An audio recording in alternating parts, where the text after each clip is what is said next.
Hi everyone, our today's topic is empirical formula and molecular formula. Okay?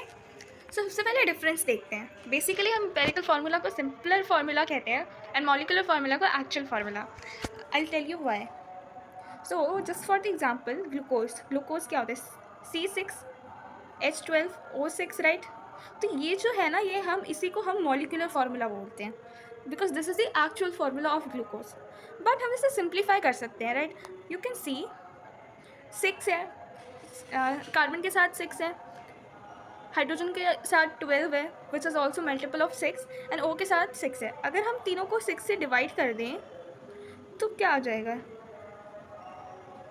ये आ जाएगा हमारा C1H2O1, and this is our empirical formula.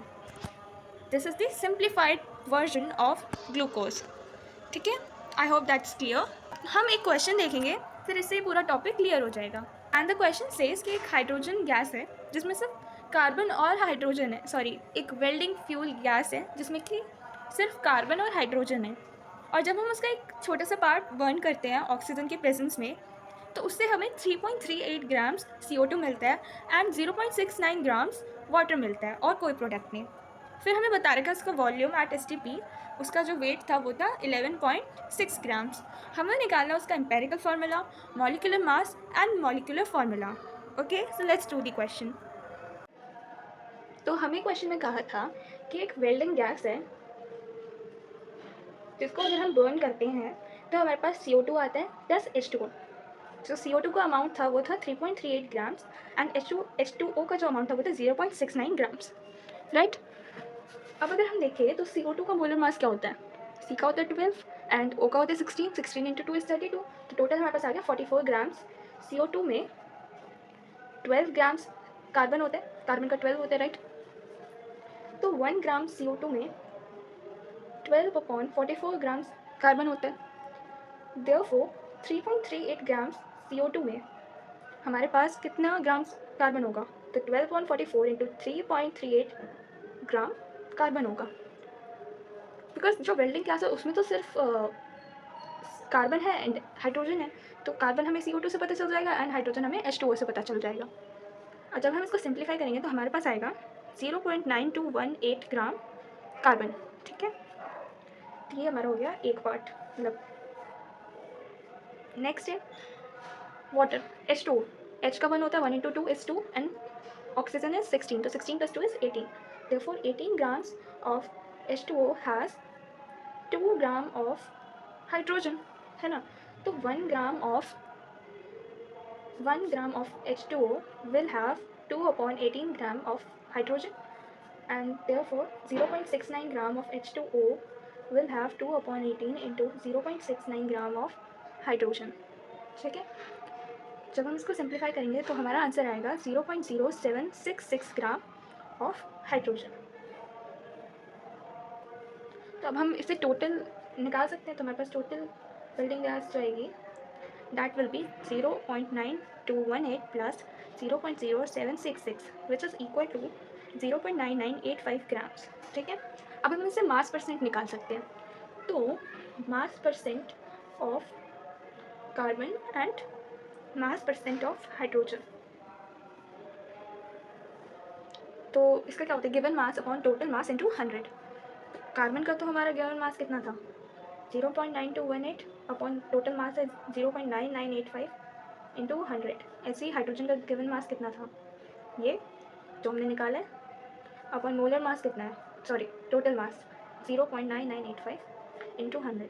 तो जब हम इसे सिंप्लीफाई करेंगे तो हमारा आंसर आएगा, कार्बन आएगा हमारा 92.32% और हाइड्रोजन आएगा 7.67%.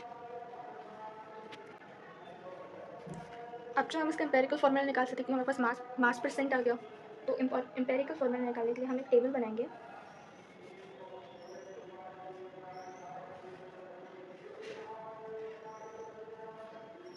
कार्बन का क्या होता है? एटॉमिक मास 12 एंड हाइड्रोजन का 1. गिवन मास क्या है? जो हमारा मास परसेंट है वही हमारा गिवन मास है, तो 92.32 एंड हाइड्रोजन है 7.67. अब हम इसका नंबर ऑफ मोल्स निकालेंगे. ठीक है, तो नंबर ऑफ मोल्स कैसे निकलते हैं, given mass upon molar mass, तो 92.32 upon 12 which is equal to 7.69, ऐसे ही 7.67 upon 1 which is equal to 7.67। अब जो है हम इसका जो इसमें सबसे छोटा होता है उसे डिवाइड करते हैं सबको, तो ये इससे डिवाइड करेंगे तो ये ऑलमोस्ट इक्वल ही है, लेकिन 6.7 या 6.9 है, तो ये भी ऑलमोस्ट 1 ही आएगा, मतलब 1.002 समथिंग आएगा, तो we can take that as 1, और इसका तो 1 आएगा ही, अगर हम इसको इसी से डिवाइड करेंगे 7.67 से तो 1 आएगा।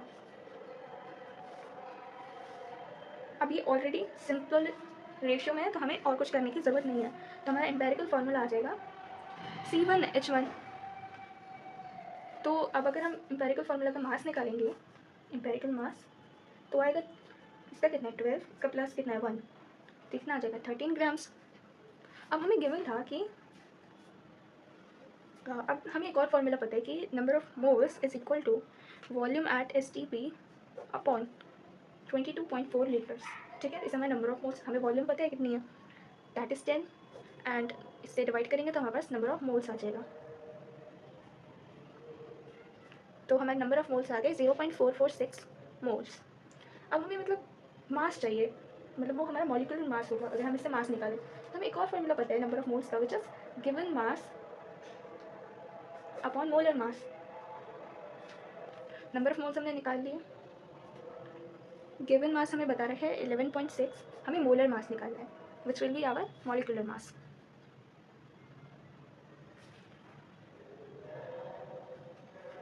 तो